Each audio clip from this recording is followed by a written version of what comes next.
ناظرین السلام علیکم ورحمۃ اللہ وبرکاتہ۔ میزبانی خدا پروگرام لے کر میں نصیر اعظمی آج پھر آپ کی خدمت میں حاضر ہوں۔ یہ پروگرام زینبیہ چینل کا خصوصی پروگرام ہے اور آپ کی خواہشات اور آپ کے جذبات دلی کو ملحوظ نظر رکھتے ہوئے اس پروگرام کو مرتب کیا گیا ہے۔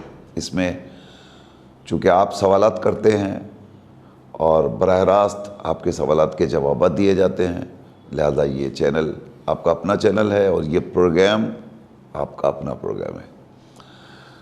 ہم امید کرتے ہیں کہ روزانہ کی طرح انشاءاللہ آج بھی آپ ہم سے جڑے رہیں گے اور زینبیہ چینل آپ حضرات نے اوپن کر لیا ہوگا اور آپ میزبانی خدا کا حصہ بن چکے ہوں گے۔ دوسروں کو بھی مطلع کریں ہم آپ سے بار بار گزارش کرتے ہیں، صرف آپ ہی فائدہ نہ اٹھائیے، آپ اپنے عزیزوں کو، رشتہ داروں کو، محلے پڑوس والوں کو بھی بتائیے کہ بھائی اس وقت زینبیہ چینل پہ میزبانی خدا پروگرام کے تحت سوال جواب کا سلسلہ رہتا ہے، اسے ضرور دیکھو۔ آئیے حسب دستور آپ کے جوابات دینے کے لیے ہمارے درمیان حجت اسلام والمسلمین الحاج مولانا سید روح ظفر رضوی صاحب قبلہ تشریف فرما ہیں۔ ہم مولانا کا خیر مقدم کرتے ہیں اور استقبال کرتے ہیں زینبیہ چینل کے اسٹوڈیو میں۔ السلام علیکم ورحمۃ اللہ۔ وعلیکم السلام ورحمۃ اللہ وبرکاتہ۔ حضور، یہ تو ہمارے ناظرین اور شائقین کی بے چینی ہے اور بے صبری کہ وہ فوراً سوال کا سلسلہ شروع کر رہے ہیں، آپ کی اجازت ہے؟ بسم اللہ۔ ہلو ہلو، السلام علیکم۔ وعلیکم السلام۔ جی میں لکھنؤ سے بات کر رہی ہوں۔ جی جی میری کچھ سوال ہیں۔ جی آپ پوچھیے۔ پہلا میرا یہ سوال ہے کہ میں پریگننٹ ہوں، میرا شروع کے مہینے ہے، تو مجھے ڈاکٹر نے روزہ رکھنے منع کیا ہے۔ جی تو اس پہ مطلب میں فدیہ نکال کے کفارہ، مجھے تھوڑا کنفیوژن ہے، وہ کلیئر کر دیجیے گا۔ اور دوسرا میں زیادہ دیر بیٹھ نہیں پاتی اس میں، تو کیا تھوڑا بہت لیٹ کے قرآن میں پڑھ سکتی ہوں؟ اور تیسرا سوال یہ ہے کہ نماز عشاء میں قنوت میں جو ہم دعا پڑھتے ہیں، اس کے بعد بہت سی بکوں میں ایسا ہے کہ وہ 40 عظیم کے نام اور 70 بار استغفار ویسا پڑھنا ہے، اور بہت سے بک میں ایسا ہے کہ نماز پڑھنے کے بعد آپ کو یہ کرنا ہے، تو کیا صحیح طریقہ آپ ایک بار وہ بتائیے۔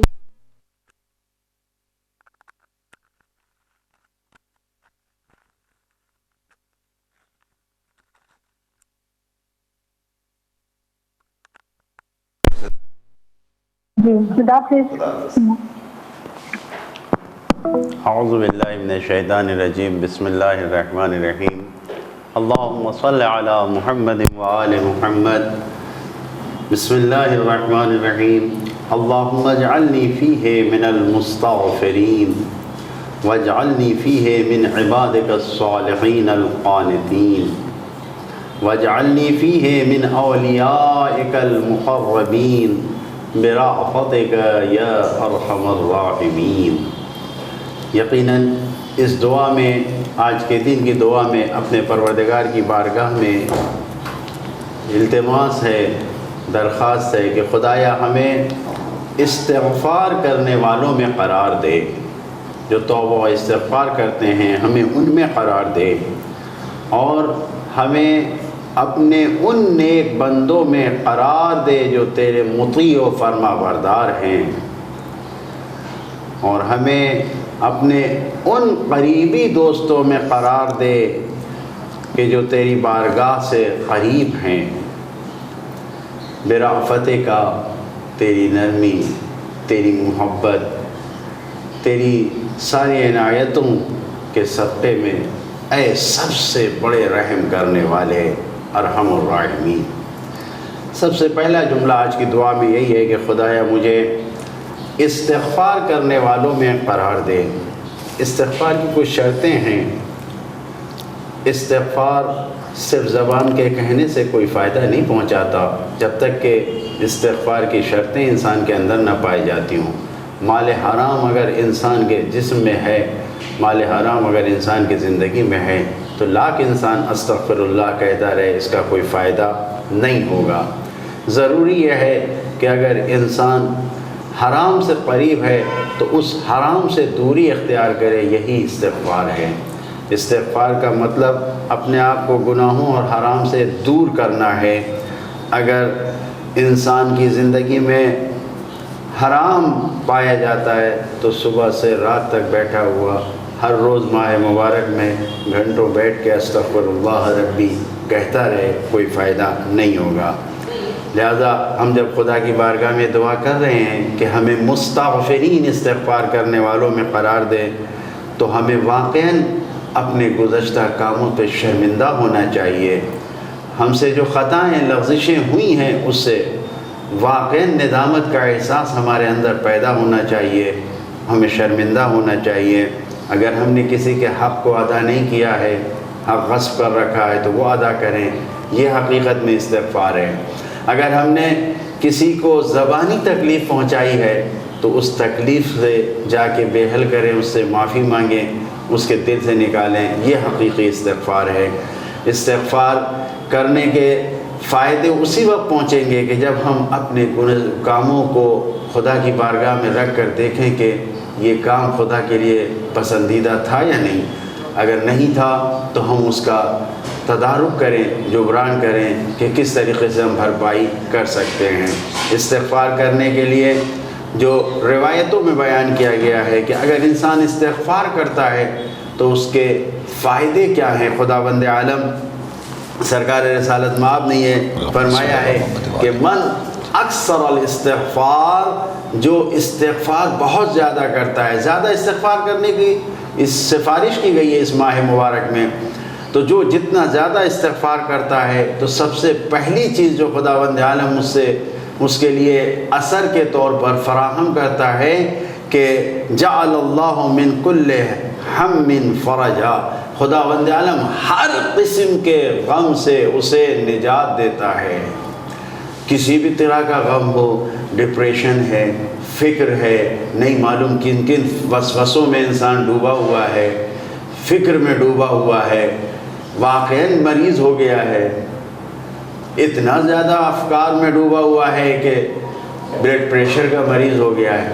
ان سارے ہم و غم میں جتنے ہم و غم انسان کے ہیں، خداوند عالم من کل ہم من فرجا، ہر قسم کے ہم و غم سے، جو بھی انسان کے لیے درد ہے، غم ہے، سب سے خداوند عالم غم و غصہ جتنا ہے سب استغفار کی برکت سے خداوند عالم دور کرتا ہے۔ پہلا فائدہ یہ ہے۔ دوسرا فائدہ یہ کہ من اکثر الاستغفار جعل اللہ من کل خوف امنا، خداوند عالم ہر خوف سے اسے سکون دیتا ہے۔ کس کس کا خوف ہے؟ پولیس کا خوف ہے، پڑوسی کا خوف ہے، بادشاہ ظالم بادشاہ کا، ظالم حکمران کا خوف ہے، نہیں معلوم طرح طرح کے ناروں کا خوف ہے، جن خوف کا من کل خوف امنا، جس چیز کا بھی خوف اور ڈر ہے، ہر خوف سے خداوند عالم استغفار کی برکت سے امن دے دیتا ہے، بالکل سکون سلامتی مل جاتی ہے انسان کو۔ جو بھی انسان بڑے سے بڑا دشمن ہم کو آنکھیں دکھائے، لیکن ہم استغفار کے ذریعے اس کو زیر کر لے جاتے ہیں۔ اور تیسری چیز، من اکثر الاستغفار جعل اللہ من کل ضیق مخرجا، ہر ضیق سے، ہر جہاں پر بھی جتنے بھی راستے بند نظر آ رہے ہیں انسان کو، ہر بند راستے سے نکلنے کا راستہ خداوند عالم استغفار کے ذریعے قرار دیتا ہے۔ اگر انسان زندگی میں یہ سوچ رہا ہے کہ ہمارا راستہ بند ہے، ہم بھٹک جائیں گے، ہم آگے نہیں بڑھ پائیں گے، تو مایوس نہیں ہونا چاہیے، استغفار کرنا چاہیے۔ استغفار کے ذریعے خداوند عالم ان راستوں کو کھول دیتا ہے، ہر قسم کے راستے جتنی بھی گرہیں انسان کی زندگی میں آتی ہیں سب کے لیے من کل ضیق، کوئی شک نہ کرے کیا یہ مشکل بھی حل ہو جائے گی ہماری، کیا یہ بھی ہو سکتا ہے، نہیں، استغفار کے ذریعے سے سب کچھ حل ہو جاتا ہے۔ اور چوتھا، من جعل اکثر الاستغفار، جس نے جعل اللہ تعالیٰ اس کے لیے کیا کرتا ہے، وَرَزَقَهُ مِنْ حَيْثُ لَا يَحْتَسِبُ، ایسی جگہ سے اللہ تعالیٰ استغفار کرنے والے کو رزق دیتا ہے جہاں سے اس کے شان و گمان میں بھی نہیں تھا، جہاں سے وہ سوچ بھی نہیں سکتا تھا کہ مجھے کچھ ملے گا، ایسے جگہ سے رزق دیتا ہے۔ اس نے رزق کے ذمہ اپنے ذمہ لے رکھا ہے، وہ سب کو دیتا ہے، فرما بردار ہو نافرمان ہو سب کو دیتا ہے۔ فکر میں نہیں رہنا چاہیے انسان کو، تو اگر انسان استغفار کر رہا ہے تو ہر قسم کے غم و غصے سے انسان نجات پاتا ہے، ہر قسم کے ڈر سے انسان کو نجات ملتی ہے، ہر قسم کی تنگی سے، بند راستوں سے انسان کو راستہ ملتا ہے، اور ہر طرح کی رزق کی مشکلات دور ہوتی ہے۔ ایسی جگہ سے خدا رزق دیتا ہے جہاں سے انسان سوچ بھی نہیں سکتا ہے۔ یہ پہلا جملہ ہے کہ ہم اگر خدا کی بارگاہ میں کہہ رہے ہیں کہ خدایا ہمیں استغفار کرنے والوں میں قرار دے، تو ضروری ہے ہمارے لیے کہ ہم وہ کام کریں کہ جس سے صحیح استغفار سامنے آتا ہے۔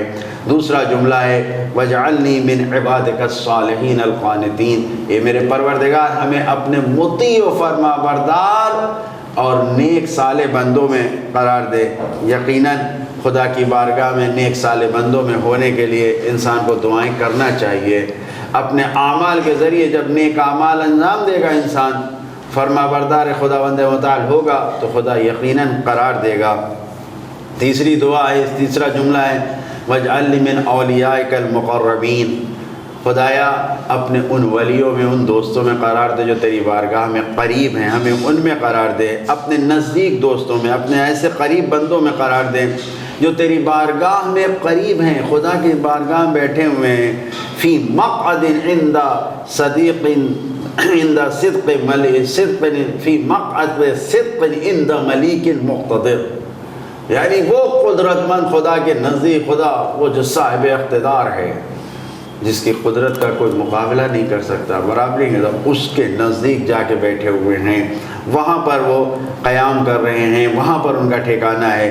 اگر انسان اس بارگاہ کو، اس تقرب کو خدا کی بارگاہ میں چاہتا ہے تو دعا کرے خدا سے اور ایسے اعمال کو انجام دے۔ اور یقیناً خدا تو بہت نرم ہے، وہ رؤوف ہے، مہربان ہے، تو اس سے یہی کہہ رہے ہیں کہ اپنی رحمت اور مہربانی سے خدایا ہم پر رحم کر دے۔ دعا کرتے ہیں پروردگار کی بارگاہ میں کہ ہم سب کو حقیقی اور سچا اور وہ توبہ جو خدا کو پسند ہے، ان توبہ کرنے والوں میں ہمیں قرار دے۔ انشاءاللہ بہت بہت شکریہ۔ تو ناظرین، یہ آج کی دعا اور دعا کی وضاحت مولانا نے فرمائی، اور اب آپ کال کر سکتے ہیں اور فون کر کے آپ اپنے مسائل دریافت کر سکتے ہیں۔ ہمارا یہ پروگرام اس وقت زینبیہ چینل کے ذریعے جہاں جہاں بھی دیکھا جا رہا ہے، تمام ناظرین کا ہم اس پروگرام میں خیر مقدم کرتے ہیں، استقبال کرتے ہیں، اور آپ سے گزارش ہے کہ آپ ٹیلی فون اٹھائیے اور اپنے سوالات ابھی درج کرائیے۔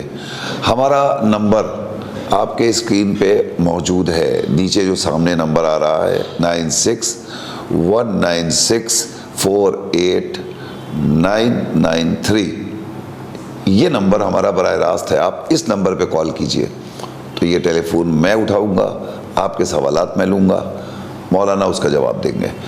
آپ سے گزارش ہے کہ آپ خود بھی اٹھائیے ٹیلی فون اور ابھی فون کیجئے، اور دوسروں سے بھی کہیے کہ وہ جو بھی سوالات ماہ مبارک رمضان سے متعلق ہیں وہ سوالات پوچھ سکتے ہیں۔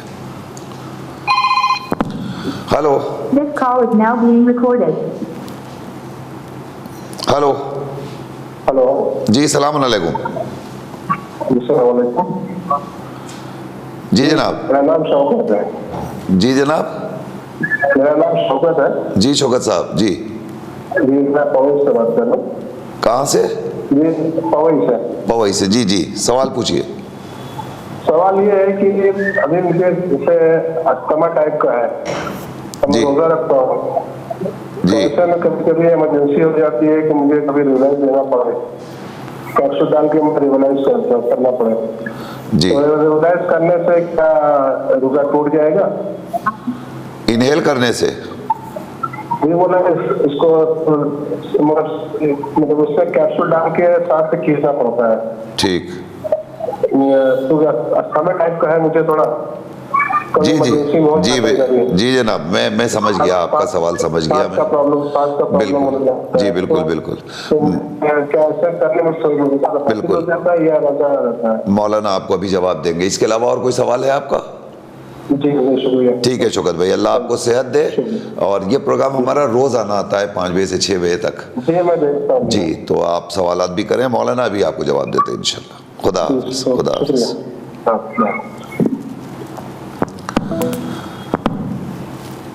ناظرین یہ پروگرام جو ٹیلی ویژن پہ آ رہا ہے یہی آپ کے یوٹیوب کے اوپر بھی آ رہا ہے، اور یوٹیوب کے اوپر ظاہر ہے ہر شخص کے پاس موبائل ہے، بچے کے پاس موبائل ہے، لہذا 5 بجے سے 6 بجے تک آپ کوئی اور پروگرام دیکھنے کے بجائے فوراً زینبیہ چینل لائیو کلک کیجئے اور یہ پروگرام دیکھیے۔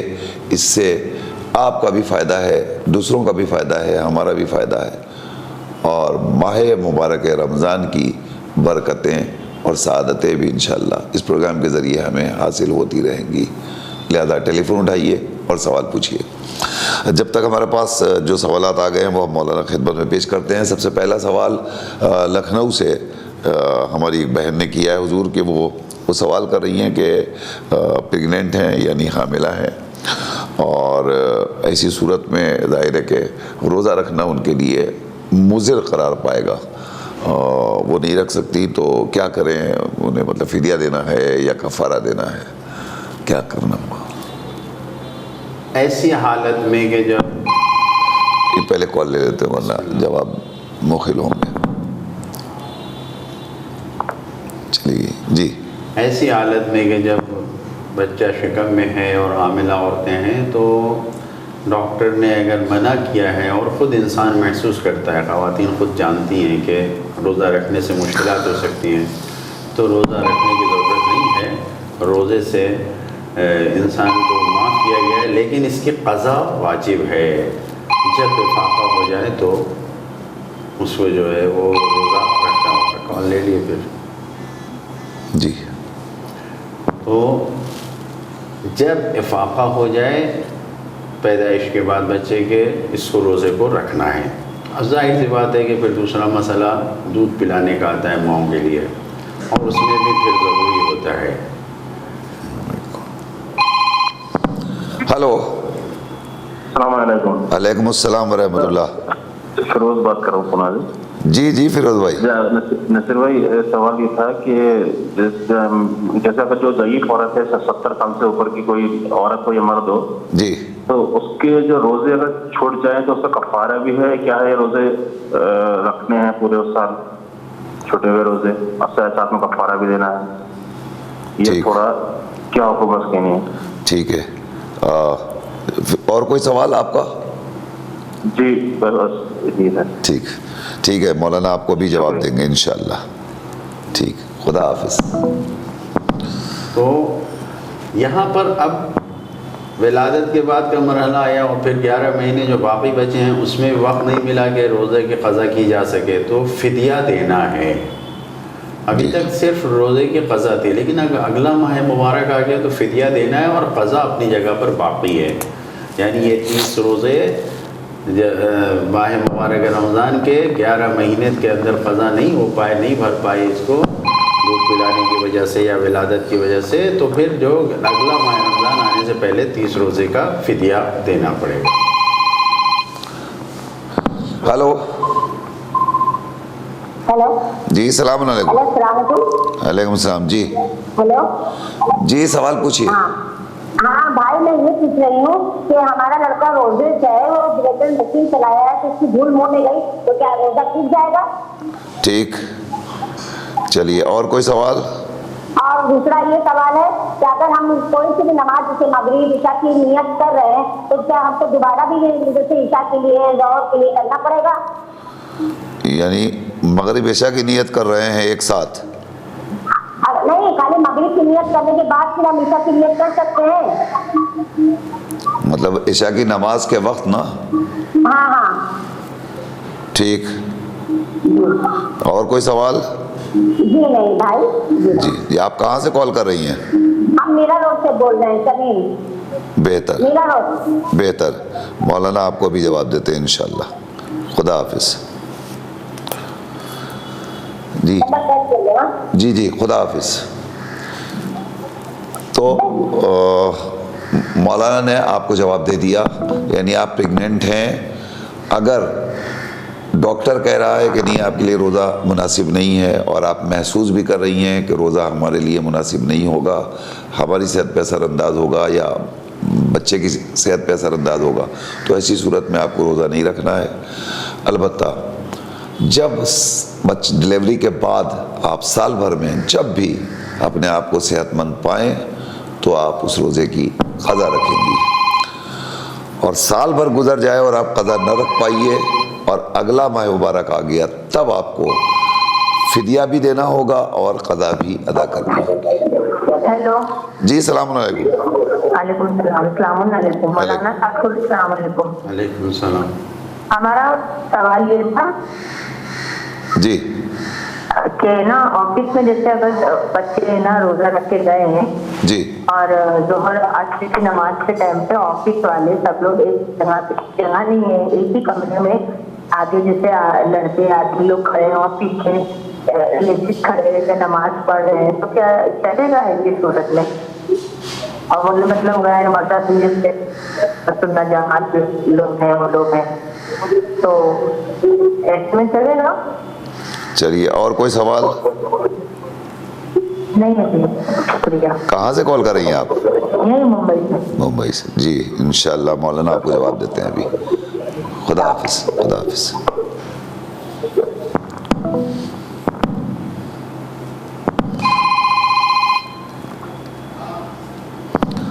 ہلو ہلو، جی السلام علیکم۔ وعلیکم السلام۔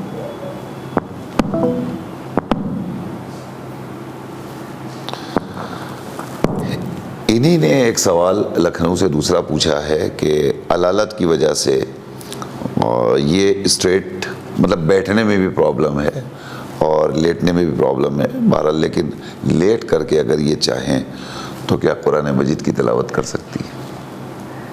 مجبوری ہے، اگر بیٹھ کے نہیں پڑھ سکتا تو لیٹ کے پڑھ سکتا ہے۔ جس طریقے سے زبانی سورے وغیرہ پڑھتے ہیں ہم، آیت الکرسی ہے، چھوٹے چھوٹے سورے ہیں، سونے کے لیے انسان لیٹا ہے بستر پہ پڑھ رہا ہے، اسی طریقے سے قرآن کو بھی لے کے بس قرآن کا احترام باقی رہے اور پڑھ سکتے ہیں، قرآن ہاتھ میں لے کے بھی سینے پہ رکھ کے بھی لیٹ کے پڑھ سکتے ہیں، کوئی حرج نہیں ہے، مجبوری ہے اس لیے۔ ٹھیک ہے، بالکل ویسے ہی جیسے نماز کے لیے حکم ہے کہ اگر آپ کھڑے ہو کے نہیں پڑھ سکتے تو بیٹھ کے پڑھیے، ورنہ لیٹ کے پڑھیے، اشارے سے پڑھیے تو نماز ہو جاتی ہے، ویسے ہی مجبوری کی حالت میں قرآن شریف بھی اگر آپ بیٹھ کے نہیں پڑھ سکتی ہیں تو یقیناً آپ لیٹ کے پڑھ سکتی ہیں، انشاءاللہ آپ کو ثواب ملے گا۔ ایک تیسرا سوال بھی انہی کا ہے لکھنؤ سے کہ نماز شب میں جو 40 مومنین کے اسما لیے جاتے ہیں، بعض لوگ کہتے ہیں کہ درمیان نماز لینا چاہیے، بعض لوگ کہتے ہیں نماز ختم ہونے کے بعد لینا چاہیے، تو صحیح طریقہ کیا ہے؟ نماز کے قنوت میں، یعنی رکوع اور سجدے سے پہلے جب قنوت میں ہے، نماز وتر کے قنوت میں مومنین کی مغفرت کے لیے، سلامتی کے لیے دعائیں کرنا چاہیے۔ تو خود قنوت میں، نہ بیچ میں، نہ شروع میں، نہ آخر میں، قنوت میں دعا کرنا ہے، اور قنوت میں نام بھی لیں، قنوت میں دعا بھی کر سکتے ہیں، قنوت میں ہی استغفار پڑھنا ہے، سب کچھ کرتے ہیں قنوت میں جو بھی ہے۔ اگر انسان مرحومین کے مغفرت کے لیے 40 مومنین کے نام لے رہا ہے، سب کچھ کر رہا ہے، لیکن اب وہ 70 مرتبہ استغفار اپنے لیے نہیں کر پا رہا ہے، مشکل ہو رہا ہے، تو مشکل نہیں ہے، جتنا کر سکتا ہے کرا، بعد میں بیٹھ کے کر لے، لیکن اصل جگہ نماز میں قنوت ہے، قنوت میں کرنا ہے۔ جی، تو اصل جگہ قنوت ہے، قنوت میں آپ کو نام لینا ہے، اور قنوت کے علاوہ اگر آپ چاہیں تو بیٹھ کے بھی بعد میں نام لے کے دعائیں پڑھیے، اس میں کوئی حرج نہیں ہے، لیکن حکم قنوت میں آیا ہے۔ ہلو ہلو، ہیلو، السلام علیکم۔ علیکم السلام۔ جی سوال پوچھیے آپ کی آواز آ رہی ہے، آپ سوال پوچھیے۔ ہلو جی، تو یہ مولانا نے جواب دے دیا، اور مجھے امید ہے کہ آپ کے تینوں سوالات کے جوابات آپ کو مکمل طور پہ مل چکے ہیں، اور آئندہ بھی اگر آپ کوئی سوال پوچھنا چاہے تو آپ پوچھ سکتی ہیں، آج بھی پوچھ سکتی ہیں۔ سوال کے اوپر کوئی پابندی نہیں ہے کہ ایک آدمی ایک سوال پوچھے، 2 پوچھے، 3 پوچھے، جتنے سوالات آپ چاہیے پوچھیے، مولانا جب تک ہے آپ سوالات پوچھیے، مولانا آپ کو جواب دیتے رہیں گے۔ تو آپ نے بہت اچھے سوالات کیے، اللہ آپ کو صحت عطا فرمائے، اور ہماری اور آپ سب کی توفیقات میں اضافہ فرمائے۔ ایک سوال حضور آیا تھا ہمارے پاس وضو کے حوالے سے، اور انہوں نے اس کی وضاحت چاہیے۔ انہوں نے کہا کہ ہم نے دیکھا ہے لوگوں کو وضو کرتے ہوئے کہ وہ وضو کرتے ہوئے انہوں نے چہرے پہ پانی ڈالا، اس کے بعد پھر ہاتھ کو دھلا، ہاتھ دھلنے کے بعد انہوں نے نل بند کیا، اور نل بند کرنے کے بعد پھر انہوں نے اپنے چہرے پہ ہاتھ پھیرا، ہاتھ پہ ہاتھ پھیرا، اس کے بعد پھر انہوں نے مسح کیا۔ تو کیا اس طریقے سے ہمارا وضو صحیح ہو پائے گا؟ صحیح طریقہ کیا ہے چاہتے ہیں کہ ناظرین کی خدمت میں آپ وضاحت کے ساتھ پیش کیجیے۔ بسم اللہ الرحمن الرحیم۔ قرآن مجید کی آیت ہے یا ایھا الذین آمنوا اذا قمتم الی الصلاۃ فاغسلوا وجوہکم وایدیکم الی المرافق۔ فاغسلوا وجوہکم وایدیکم، ہاتھ کو اور چہرے کو دھونا، تو دو چیز دھونا ہے وضو میں۔ وامسحوا برؤوسکم وارجلکم الی الکعبین، اور دو مسح ہے۔ تو وضو نام ہے دو دھونے کا، دو مسح کا۔ دو دھونا جو ہے اس میں پہلا ہمیں چہرے کو دھونا ہے، چہرے کو جو بال کے اگنے کی جگہ ہے وہاں سے دھونا ہے۔ پانی لیا ہم نے اور ہم نے چہرے پہ ڈالا پانی، اور یہ یہاں ٹھڈی تک، تو یہ پانی ڈالنا ہے ہمیں۔ اب اس میں اگر انسان نل کو کھول کے پانی لے کے پانی ایک مرتبہ اس نے ڈالا اپنے چہرے کے اوپر، اور اس کے بعد نل بند کر دیا، اور پھر دوبارہ اس چہرے کو پورے پانی اس کے اوپر لگایا، ہاتھ پھیرا اس کے اوپر، تو اس میں کوئی حرج نہیں ہے۔ دوبارہ اس نے نل کو کھول کے پھر پانی، اور بہتر بھی ہے، پانی اسراف سے بچانا چاہیے۔ دوبارہ نل کھول کے اس نے پانی لیا اور ہاتھوں پہ ڈالا، ہاتھوں کو یہاں سے ڈالنا ہے پانی۔ اور یہ مذہب شیعہ، مذہب جعفری میں یہی طریقہ اہل بیت اطہار علیہ السلام نے بتایا ہے کہ انگلیوں سے ہاتھ دھونا ہے، اور یہاں تک یہ انگلیوں تک، تو یہ پورا ہاتھ ہے، یہ یہاں تک نہیں صرف کہ یہاں سے لا کے یہاں پہ چھوڑ دیا، نہیں، پورے ہاتھ تک دھونا ہے ہمیں۔ تو یہ جو طریقہ ہے کہ کوہنیوں سے ہاتھ دھونا ہے، اس پہ کوئی شک میں بھی نہ پڑے کہ دوسرے برادران وہ الٹے نہیں، ان کے یہاں دونوں طریقے سے پانی ڈالا جا سکتا ہے، لیکن انہوں نے اس کو مستحب قرار دیا ہے کہ ایسے لے کر ہاتھ نہیں۔ وہ قرآن کے سمجھنے میں ذرا سا اختلاف ہوا ہے، جو آیت میں الہ کا لفظ آیا ہے اس کو انہوں نے، الہ نے حد کو بتایا ہے، کیفیت کو نہیں بتایا ہے کہ کیسے ڈالنا ہے۔ یہ بالکل مثال یہاں پر فقہا دیتے ہیں کہ اگر آپ کسی پینٹر سے کہیے کہ بھائی 1 میٹر تک تمہیں پینٹ کرنا ہے، تو اب وہ زمین سے 1 میٹر تک پینٹ کرنا ہے، تو وہ نیچے سے پینٹ کر کے اوپر نہیں آئے گا، وہ اوپر سے 1 میٹر سے شروع کرے گا اور نیچے جائے گا۔ یہ پینٹر کے لیے جو بتایا کہ 1 میٹر تک، تو یہ نیچے سے کوئی پینٹ کرتا ہوا نہیں آتا۔ اسی طریقے سے یہاں پر صرف بتایا گیا کہ کوہنیوں تک، یعنی کوہنی یہاں سے پانی ڈالنا ہے اور ہاتھوں کو وضو میں دھونا ہے۔ تو یہ دو دھونا ہے، اور مسح ہے کہ سر میں بیچ میں مسح ہے۔ اگر بال بہت بڑے ہیں اور جلد تک پہنچنے بہت بڑے بال ہوں، چھوٹے بال ہوں تو بال پہ ہی مسح ہو سکتا ہے، اور پھر پیروں کا مسح ہے۔ تو اب اس میں جو اس سوال کرنے والے نے جو سوال پوچھا ہے ہمارے اس سائل نے، تو اس کا مقصد یہ ہے کہ اگر بار بار نل کو کھول رہے ہیں، بند کر رہے ہیں، الگ سے پانی آ جا رہا ہے، نہیں، یہ الگ سے پانی آنا شمار نہیں ہوتا ہے۔ نل کو بند کرنا اور نل کو کھولنے سے جو ہاتھ میں لگے، نہیں، اگر الگ سے پانی، نل کو بند کر کے الگ سے پانی لے رہے ہیں اور پھر اس کے بعد اس سے مسح کر رہے ہیں تو وہ غلط ہے۔ لیکن صرف نل بند کرنے میں تھوڑا بہت جو تری آ گئی اس سے کوئی حرج نہیں ہے۔ جو وضو کا باقی بچا ہوا پانی ہاتھ دھونے کے بعد ہے، اسی سے مسح کرنا ہے اور اسی سے پیروں کا مسح کرنا ہے۔ ہاں، لیکن انہوں نے، چونکہ یہاں موالات کا مسئلہ نہیں آئے گا حضور، انہوں نے یہ بتایا کہ نل بند کیا، اس کے بعد پھر انہوں نے چہرے پہ ہاتھ پھیرا، ہاتھ پہ پھیرا۔ اس کو تاخیر نہیں کہتے، اس کو موالات تو باقی ہے۔ نل بند کرنے میں اتنا وقت نہیں ہے کہ نہیں، نل بند کیا، پھر چہرہ پھیرا، پھر ہاتھ پھیرا، اور پھر مسح کر رہا ہے۔ ہاں، کوئی حرج نہیں ہے، اتنا نل بند کرنے میں اتنا وقت نہیں جاتا کہ یہ کہا جائے کہ کوئی دوسرے کام میں لگ گیا ہے۔ موالات باقی ہیں۔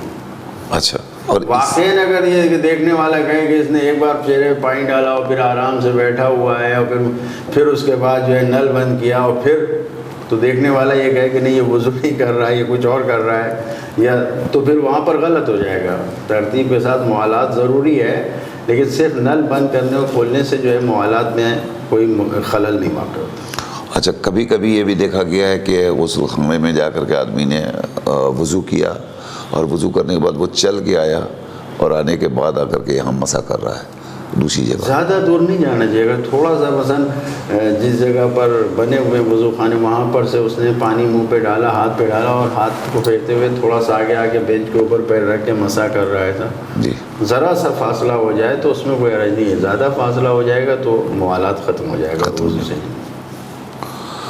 بہت شکریہ۔ دیکھیے ناظرین، یہ جو مسئلہ تھا، اس مسئلے کے تحت ہم سب کے علم میں کتنا اضافہ ہوا۔ یہ کمیاں اور یہ غلطیاں عام طور پہ لوگوں سے ہو جایا کرتی ہیں، تو ان سوالات سے اور اس پروگرام سے ہمارا سب سے بڑا فائدہ یہی ہے، اور اس طرح کے سوالات آپ بھی پوچھیے، ہم آپ کے سوالات کا انتظار کر رہے ہیں۔ بڑھتے ہیں اگلے سوال کی طرف۔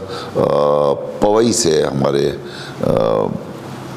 بھائی کا سوال ہے حضور کے، انہوں نے کہا کہ ہم استھما کے مریض ہیں اور استھما میں کبھی بھی دورہ پڑتا ہے، سانس پھولنے لگتی ہے اور ایک عجیب سی کیفیت ہوتی ہے، اور جب یہ کیفیت ہو تو اس وقت ان کو ایک مشین آتی ہے جسے انہیلر کہتے ہیں، اس میں کیپسول ڈال کر کے ان کو اندر دوا لینی پڑتی ہے، انہیل کرنا پڑتا ہے، تو اس سے آرام ملتا ہے۔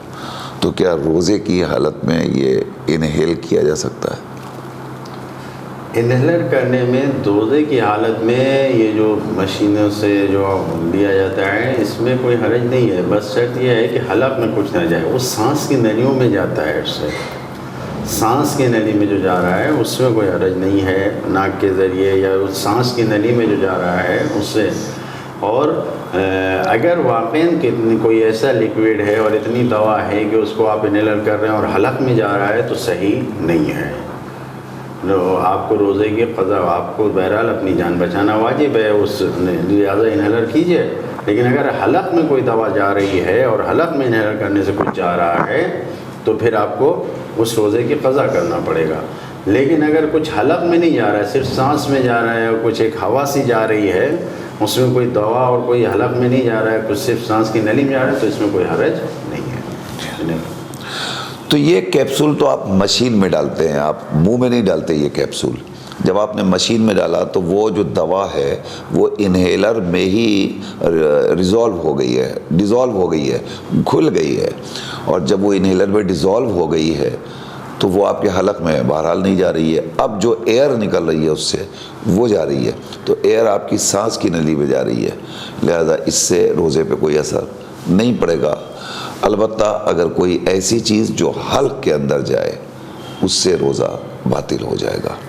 تو خداوند عالم آپ کو شفا عطا فرمائے، صحت عطا فرمائے۔ چونکہ آپ اپنے شوق کا اظہار کر رہے ہیں کہ میں اس کیفیت میں بھی روزہ رکھنا چاہتا ہوں، تو اللہ سے یہی دعا ہے کہ اللہ آپ کو صحت مند کرے اور آپ یقیناً روزے جیسی بابرکت عبادت سے فیض یاب ہو سکے انشاءاللہ۔ فیروز بھائی کا سوال حضور پونا سے ہے ہمارے،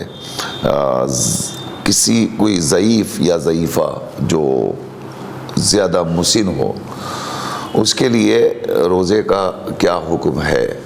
اگر وہ نہیں رکھ پا رہا ہے روزہ تو اس کو کفارہ دینا پڑے گا یا صرف قضا رکھنی پڑے گی؟ کیا صورت ہو؟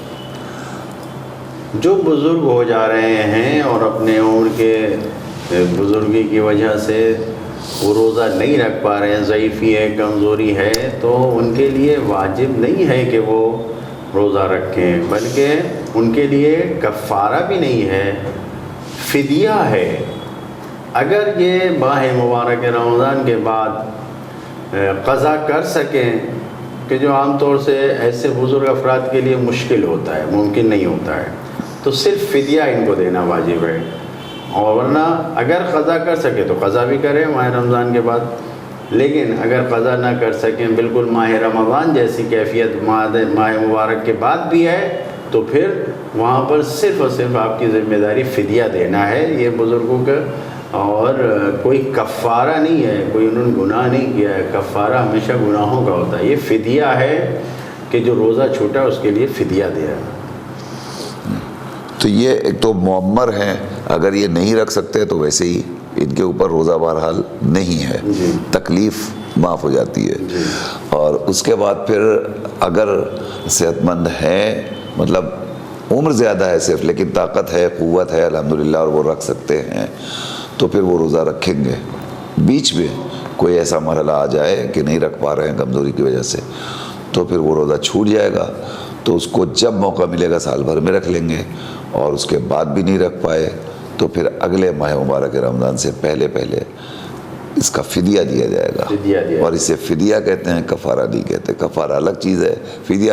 حضور یہ شبہات اکثر لوگوں کو پریشان کرتے ہیں، یہ کفارہ کیا ہے اور فدیہ کیا ہے، اس کی بھی تھوڑی سی وضاحت کر دیجیے۔ وضاحت اس کی ہے کہ کفارہ جو ہے وہ گناہوں کا ہوتا ہے۔ جب ہم روزے کو جان بوجھ کے روزہ نہیں رکھ رہے ہیں، اور ہم جان بوجھ کے یا مثلاً کسی حرام کے ذریعے روزے کو باطل کر رہے ہیں، تو یہ سب میں کفارہ آ جاتا ہے۔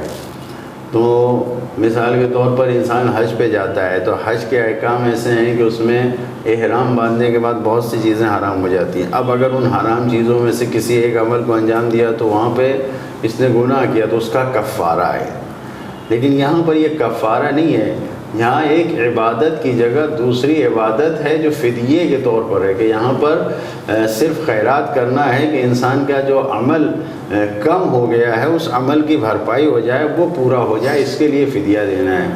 تو یہ جو فدیہ اناج کی صورت میں ہے، اس کو جو دیا جا رہا ہے وہ صرف اور صرف انسان کے خود ثواب اور عمل میں اضافے کے لیے کہ اس کو دیا جائے، ورنہ یہ کفارہ نہیں ہے۔ یہ اس بیچارے نے جس نے، یا وہ عورتیں جو مجبوری کی وجہ سے، جو بچے کو دودھ پلانے کی وجہ سے یا بچے کی پیدائش کی وجہ سے نہیں روزہ، تو وہ کوئی گناہ کا کام نہیں کر رہی ہیں۔ یہ جو بزرگ ہیں یہ کوئی گناہ کا کام نہیں کر رہے ہیں، لہذا ان کے لیے فدیہ ہے، کفارہ نہیں ہے۔ تو فدیہ اور کفارے میں فرق یہ ہے کہ فدیہ بغیر گناہ کے انسان اپنے عمل میں اضافے کے لیے اور اپنے نام اعمال کو پر کرنے کے لیے دے رہا ہے، اور کفارہ جو ہے وہ گناہوں کی وجہ سے ادا کرنا پڑتا ہے۔ تو یہ مجبوری ہے، اس میں کوئی گناہ نہیں ہے۔ شکریہ حضور۔ بڑھتے ہیں اگلے سوال کی طرف۔ میرا روڈ سے ہماری ایک بہن نے سوال کیا ہے کہ میرا بچہ مشین چلاتا ہے، اور مشین چلانے کے سبب اکثر اس سے جو ڈسٹ نکلتی ہے وہ حلق کے اندر بھی چلی جاتی ہے، اور بہرحال وہ روزہ بھی رکھتا ہے، تو کیا اس کا روزہ ہو پائے گا؟ احتیاط کرنا چاہیے۔ گرد و غبار اگر غلیظ ہے، زیادہ ہے، تو نہیں حلق کے اندر جانا چاہیے۔ البتہ ہلکا پھلکا کوئی گرد اڑ رہا ہے، اور یہ مشین کس طریقے کی ہے، کون سی مشین ہے نہیں معلوم، کہ گرد و غبار اس مشین سے اڑ رہا ہے، تو اگر زیادہ اڑ رہا ہے تو یہ حلق میں جائے گا، تو ماسک لگا کے کچھ بھی لگا کے اپنے ناک کو بند کر کے اس کام کو کرنا چاہیے۔ روزہ اسی وقت سے ہوگا، ورنہ اگر حلق میں مستقل گرد و غبار جائے گا تو روزہ باطل ہو جائے گا۔ شکریہ۔ اس میں آپ کا بچہ اگر ڈسٹ جا رہا ہے حلق میں، وہ کام کر رہا ہے، یوں تو اب آپ ہندوستان میں رہ رہے ہیں، جس طرح سے گزریے ادھر ہی فضاؤں میں یہاں کی دھول ہے، آپ کو اندازہ نہ ہو، مگر آپ چل رہے ہیں تو بہت ساری ڈسٹ آپ کے حلق میں جا رہی ہے، تو ایسی صورت میں اگر حلق میں جا رہی ہے تو کوئی حرج نہیں ہے، لیکن خاص طور سے لیا تو روزہ باطل ہو جائے گا۔ ہلو، السلام علیکم۔ وعلیکم السلام ورحمۃ اللہ۔ جیسا بھی جواب دے رہے ہیں آپ، اس کا فدیہ کتنا ہے، اور فدیہ اناج میں کتنا دینا پڑے گا؟ اچھا ٹھیک ہے، اس کی وضاحت کیجیے۔ اگر ایک روزے کا یا مکمل مہینے کا؟ یا مکمل جتنا چھوٹ جائے، ایک روزے پر روزے کتنا ہے، ایک روزے کا یا 30 روزے کا؟ ٹھیک ہے، جواب دیتے ہیں مولانا انشاءاللہ۔ خدا حافظ۔ یہ بھی حضور ضعیف کے لیے فدیے کی بات آئی تھی، اس کا فدیہ 750 گرام اناج ہے، گیہوں یا چاول، تو آٹا، گیہوں، چاول کچھ بھی جو ہے وہ 750 گرام اناج دینا ہے ایک روزے کا، یعنی اگر 300 دن روزہ نہیں رکھا ہے تو 22.5 کلو اناج، 22.5 کلو آٹا، 22.5 کلو گیہوں یا 22.5 کلو چاول، یہ دینا ہے ہمیں۔ البتہ اس کی رقم نہیں دے سکتے، رقم صرف ایک صورت میں دے سکتے ہیں کہ جب ہمیں اطمینان ہو کہ سامنے والا اس سے اناج ہی خریدے گا، ورنہ خود اناج خرید کر دینا۔ تو ایک روزے کی کا فدیہ جو ہے 750 وہ 700 پونا کلو جسے کہہ لیجیے، اس حساب سے 22.5 کلو پورے مہینے کا ہو رہا ہے۔ تو 1.25 کلو اناج، آٹا، گیہوں یا چاول، اب نارمل قیمت کا جو آتا ہے، جو آپ استعمال کرتے ہیں، وہی آپ دوسروں کو دے دیں گے۔ اناج ہی دینا ہے بس، اس کی ذرا سا پابندی ضروری ہے کہ آپ رقم نہیں دے سکتے، اناج دیں گے۔ البتہ یقین ہے کہ نہیں سامنے والا اس سے اناج ہی خریدے گا، تب آپ اسے رقم دے سکتے ہیں۔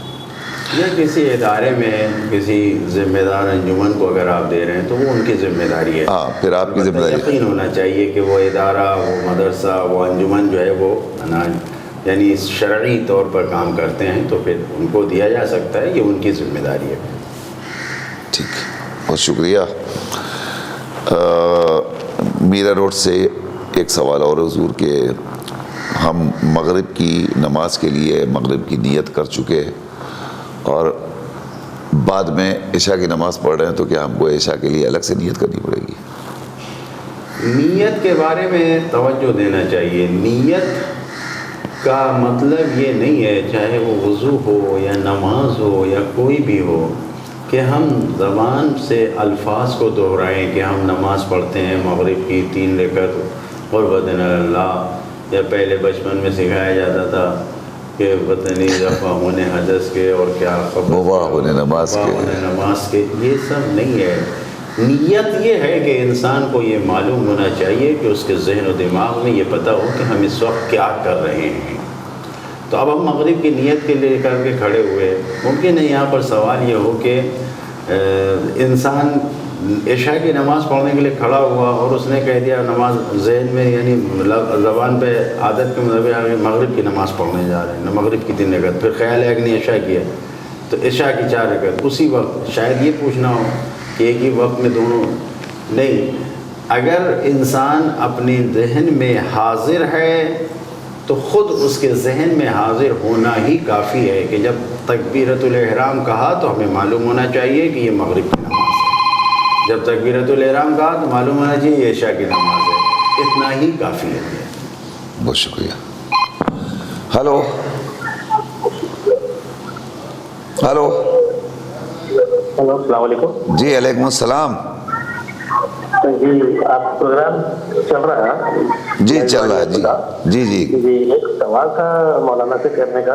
جی، میں حیدرآباد سے مہدی بول رہا ہوں کہ ہم جو ٹریڈنگ کر رہے ہیں یہ کر سکتے ہیں شریعت محمدی میں، کیونکہ نفع نقصان اس میں ہے۔ اس طریقے سے کمپنیز جو آئے ہیں جس میں ہم انویسٹ کر رہا ہے پیسہ، تو اس طریقے سے انویسٹ کر سکتے ہیں جس میں نفع نقصان ہے؟ ٹھیک ہے، یہی پوچھنا تھا۔ یعنی کوئی بھی تجارت، کوئی بھی تجارت یعنی کہ ٹریڈنگ، یہ انویسٹمنٹ، منی انویسٹمنٹ جو رہتا ہے، منی اچھا منی انویسٹمنٹ، اس میں ہم منافع دیتے ہیں، ہم کو کبھی اوپر نیچے دیتے ہیں، منی ایک فکس میں ہے۔ ٹھیک اس طریقے سے ٹریڈنگ کر سکتے ہیں، کمپنی میں انویسٹ کر سکتے ہیں، کیا پوچھنا؟ ٹھیک ٹھیک ٹھیک ٹھیک ہے جناب۔ جزاک اللہ، شکریہ۔ اور کوئی سوال ہے آپ کو اس کے علاوہ؟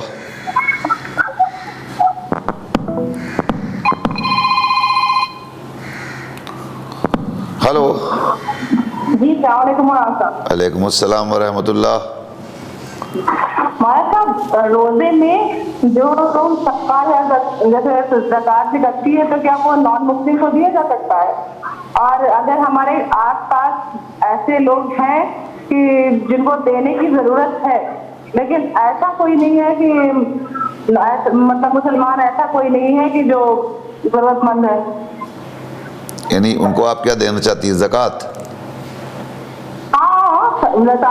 زکوٰۃ تو فطرہ جیسے نکلتا ہے یا کچھ بھی روزے میں جیسے ہم لوگ زیادہ سے زیادہ صدقہ نکالتے ہیں اور کچھ بھی اس ٹائپ کی چیز، تو کیا وہ ہم کسی نان مسلم کو دے سکتے ہیں؟ یعنی کوئی بھی شرعی رقم، انکلوڈیڈ فطرہ؟ جی، کوئی بھی شرعی رقم۔ جی ہاں۔ ٹھیک، بہت شکریہ۔ انشاءاللہ مولانا آپ کو ابھی جواب دیتے ہیں۔ خدا حافظ، خدا حافظ۔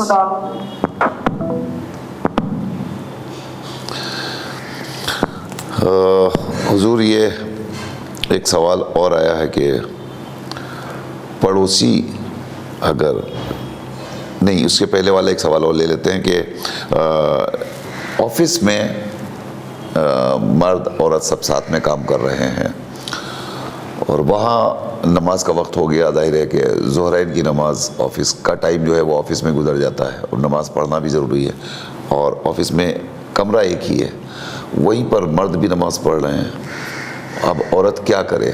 نماز گھر آ کے پڑھے یا وہیں وہ بھی پڑھ سکتی ہے جہاں مرد نماز پڑھ رہے ہیں؟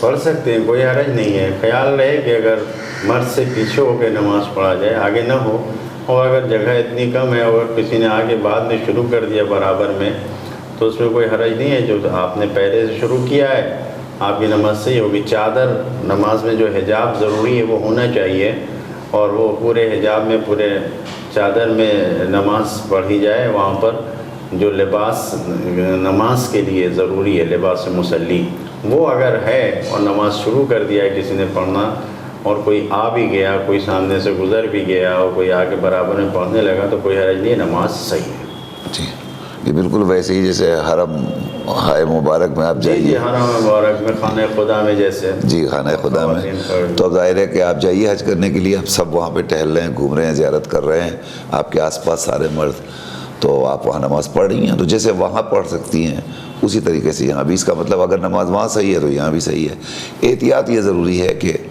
آپ یہ کوشش کیجئے کہ پیچھے آپ مصلی اپنا بچھائیے، آگے نہیں ہونا چاہیے، تو انشاءاللہ نماز آپ کی ہو جائے گی۔ پڑوسی غیر مسلم ہے مگر ماہ مبارک رمضان میں وہ افطار کا اہتمام کرتا ہے اور گھر پہ بھیجتا بھی ہے، تو ہم اسے لے سکتے ہیں؟ ایسی چیزیں جو پیک ہیں بازار سے لا کے اس نے دیا ہے وہ تو لے سکتے ہیں، لیکن جس میں اس کا ہاتھ لگا ہوا ہے وہ جائز نہیں ہے۔ اور اسی طریقے سے اگر ہمیں دینا بھی ہے تو ہم دے سکتے ہیں، لیکن کوئی ایسا نہ ہو کہ جس پہ نظر و نیاز ہو، ایسی چیزوں کو دینے سے پرہیز کرنا چاہیے۔ ہلو، السلام علیکم۔ وعلیکم السلام۔ ہاں، میرا سوال یہ ہے کہ فدیہ یا فطرہ ہم نان مسلم یا نان شیعہ کو دے سکتے ہیں؟ ٹھیک ٹھیک، خدا حافظ۔ خدا حافظ، خدا حافظ۔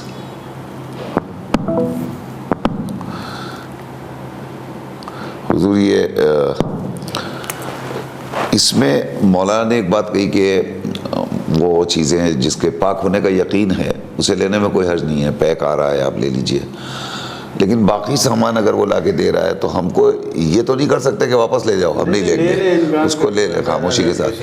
یعنی کھانے میں ممانعت ہے، لینے دینے میں کوئی مسئلہ نہیں ہے، اس لیے کہ دل آزاری نہیں ہونی چاہیے سامنے والے کی، اس نے دیا ہے، آپ نے اگر واپس کر دیا، آپ نہیں کھاتے تمہارا، تو اس میں اس کی دل آزاری ہوگی اور آپ کے مذہب کی بھی بدنامی ہوگی، لہذا ایسا عمل کبھی نہ انجام دیجیے، لے لیجیے۔ لینے کے بعد اب حکم شریعت یہ ہے کہ اگر پاک صاف ہے، پیک سامان ہے، فروٹس وغیرہ ہیں، تو اسے کھانے میں کوئی حرج نہیں ہے، لیکن اگر گھر کا بنا ہوا سامان ہے تو اس سے آپ کو پرہیز کرنا پڑے گا۔ بالکل یہی حکم دینے کے لیے بھی آئے گا، بالکل جی، غیر مذہب کے آدمی کو آپ دینا چاہیے۔ اب اس میں یہ احتیاط کیجیے بھئی نظر وغیرہ کی چیزیں نہ ہوں، بے حرمتی اور بے ادبی نہ ہو۔ افطار کا سامان بھی بڑا بابرکت ہوتا ہے، لہذا اس میں بھی آدمی کو احتیاط برتنا چاہیے۔ آپ الگ سے دے دیجئے، تحفہ تحائف دینے میں کوئی حرج نہیں ہے۔ حیدرآباد سے ابھی جو سوال آیا حضور اس کی وضاحت فرما دی ہے۔ ٹریڈنگ، وہ ٹریڈنگ جس میں نفع اور نقصان کے معاملات ہوتے ہیں، مثلا منی انویسٹمنٹ وغیرہ کا حصہ، تو اس میں کیا حصہ لیا جا سکتا ہے؟ دیکھیے یہ سوال تجارت کا اگر ہے تو بہرحال تجارت تو جائز ہے شریعت میں۔ اب یہ سوال میں کیا نکتہ ہے نہیں معلوم، لیکن اگر صرف انسان پیسے لگا رہا ہے کہیں پر، جیسے آج کل ایک اپلیکیشن آئی ہوئی ہے، اس میں پتہ نہیں 9,000 روپے آپ ڈالیے $100 کے معادل، اور اب اس کے بعد پھر اس میں $1 $2 کر کے بڑھتا جاتا ہے اور کیا ہوتا جاتا ہے، تو یہ جائز نہیں ہے۔ یعنی پیسے کو دینا اور اس سے کوئی بزنس نہیں ہو رہی، کوئی تجارت نہیں ہو رہی ہے، بلکہ صرف پیسے سے پیسہ ہم کو بڑھ کے مل رہا ہے، یہ جائز نہیں ہے۔ لیکن اگر ہم پیسے کو لگا رہے ہیں یا کسی کمپنی میں لگا رہے ہیں، وہ کمپنی بزنس کر رہی ہے، کوئی جو بھی کارخانہ ہے جی وہ بزنس کر رہا ہے، یہ بڑی بڑی کمپنیاں ہیں، ہم اس کے شیئر لے رہے ہیں، اس میں لگا رہے ہیں، تو اس میں کوئی حرج نہیں ہے. لیکن جہاں پر صرف اور صرف پیسہ دے کے پیسہ مل رہا ہو، پیسے سے پیسہ نہیں بن سکتا ہے. تو پیسہ دے کے پیسہ لینا، اس طرح کی ٹریڈنگ یہ درست نہیں ہے، جائز نہیں ہے. البتہ کوئی کمپنی ہے، اب کمپنی آپ سے پیسے کلیکٹ کر کے وہ اپنا بزنس چلا رہی ہے اور اس کے عوض میں آپ کو وہ گویا ہدیتاً تحفتاً کچھ بھی کہہ لیجئے آپ اسے، وہ آپ کو دے رہی ہے کہ آپ اتنا پیسہ دیں گے تو ہم آپ کو اتنا دے دیں گے، اور یہ شرط و شرائط پہلے سے طے شدہ ہیں. تو ایسی جگہوں پر کوئی حرج نہیں ہے. لیکن آپ صرف گھر میں بیٹھے رہیے اور یہ دیکھتے رہیے کہ صاحب آج اتنا پیسہ لگاؤ تو چھپر پھاڑ کے کہاں سے ملے گا، تو اس کی اجازت نہیں ہے. بڑھتے ہیں اگلے سوال کی طرف. بارہ بنکی سے سوال ہے کہ غیر مذہب کے جو افراد ہیں کیا انہیں رقوم شرعی دی جا سکتی ہے؟ نہیں، رقوم شرعیہ دیندار مذہبی کو دیا جائے گا، فاسق کو بھی نہیں دیا جا سکتا، بے عمل کو بھی نہیں دے سکتا. سوال کرتے ہیں کہ مومن ہے، متقی ہے، پرہیزگار ہے، لیکن نماز نہیں پڑھتا، تو پھر کیسا با ایمان ہے، کیسا با تقویٰ ہے؟ ٹھیک ہے، مجلسوں میں آتا ہے، ماتم میں آتا ہے، نماز نہیں پڑھتا، تو ایسے انسان کو بھی ہم نہیں دے سکتے. جو دو دین کا پابند ہے، رقوم شرعیہ صرف ان کو دیا جاتا ہے. ہاں، ایک انسان ہونے کے ناطے اپنا ذاتی پیسہ انسان دے رہا ہے، مدد کر رہا ہے، تو اس میں کوئی حرج نہیں ہے. تو رقوم شرعی تو ظاہر ہے کہ جس کا جو مستحق ہے اسی تک پہنچانا ہے آپ کو، اور اس کی بھی کنڈیشنز ٹرمز پہلے سے طے ہیں دین کے اندر، تو اس کو آپ نہیں دے سکتی. البتہ آپ کا پڑوسی ہے، غیر مذہب سے تعلق رکھتا ہے، لیکن وہ ضرورت مند ہے، پریشان حال ہے، آپ کے پاس آیا ہے یا آپ اس کی مدد کرنا چاہتے ہیں، تو شرعی رقم سے نہ کر کے اپنے پرسنل پاکٹ سے اور اپنے پرس سے پیسے نکال کر کے اسے دیا جا سکتا ہے، اس میں کوئی حرج نہیں ہے. وقت ہمارا ہو گیا ہے حضور مکمل، لیکن آخری سوال ہماری سکینہ آپا کا ہے باندرا سے، اس کو لے لیتے ہیں کہ یہ فدیے کی رقم یا فطرے وغیرہ کی رقم یہ ہم غیر شیعہ کو دے سکتے ہیں؟ نہیں، اہل بیت اطہار علیہ السلام کے چاہنے والوں کو ہی یہ شرعی رقم دینا ہے، فدیہ ہو یا فطرہ ہو. اگر فرض محال کوئی نہیں ہے مومن اور ایسی جگہ پہ ہے کہ اصلا دور دور تک کہیں نہ اس کو رقم کو پہنچایا جا سکتا ہے اور نہیں ہے، لیکن دوسرے برادران اسلام ہیں تو وہ بھی جو اس میں اپنے دین کے پابند ہیں ان کو بدرجہ مجبوری دے سکتے ہیں. ورنہ عام حالات میں مثلا ابھی ہمارے ہندوستان میں ایسی کوئی مشکل نہیں ہے، لہذا صرف اور صرف مومن دیندار کو ہی دیا جا سکتا ہے یہ شرعی رقم، فطرہ ہو یا فدیہ ہو، دونوں. جی، تو یہ دونوں، اب یہ بھی شرعی رقم ہے، اور شرعی رقم کے لیے یہ حکم ہے کہ آپ کا ہم مذہب ہو، دیندار ہو اور مستحق ہو تو اسے دیا جا سکتا ہے. چلیے، ہمارا آج کا پروگرام اختتام کو پہنچا، وقت مکمل ہو چلا. ہمارے پاس سوالات الحمدللہ مختلف علاقوں سے، مختلف شہروں سے آئے. ہم آپ سب کے شکر گزار ہیں، اور ہم امید کرتے ہیں کہ آپ کل بھی یوں ہی ہمارے پروگرام دیکھیں گے اور سوالات پوچھیں گے، اور آپ دوسروں کو بھی جہاں جائیے یا آپ کے پاس جو آئے یہ کہ بھائی یہ پروگرام آتا ہے، اسے ضرور دیکھو، اس سے کئی فائدے ہیں. سوال جواب کے ذریعے ہماری معلومات میں اضافہ ہوگا، یہ فائدہ. پھر ہم لوگوں کو مسائل کی واقفیت دلائیں گے، دوسرا فائدہ. پھر اس سے بڑھ کر کے ماہ مبارک رمضان میں اگر کوئی تبلیغ کا وسیلہ اور ذریعہ بن جائے گا تو اس کا بھی فائدہ اسے حاصل ہوگا. اس طریقے سے آپ خود بھی اپنے لیے زیادہ سے زیادہ اجر و ثواب کے مواقع فراہم کیجئے، دوسروں کو بھی اطلاع دیجئے تاکہ سب لوگ دیکھیں، ہمیں بھی فائدہ ہو، آپ کو بھی فائدہ ہو، دوسروں کو بھی فائدہ ہو. اجازت دیجئے، انشاءاللہ کل آپ سے ملاقات ہوگی. خدا حافظ، فی امان اللہ.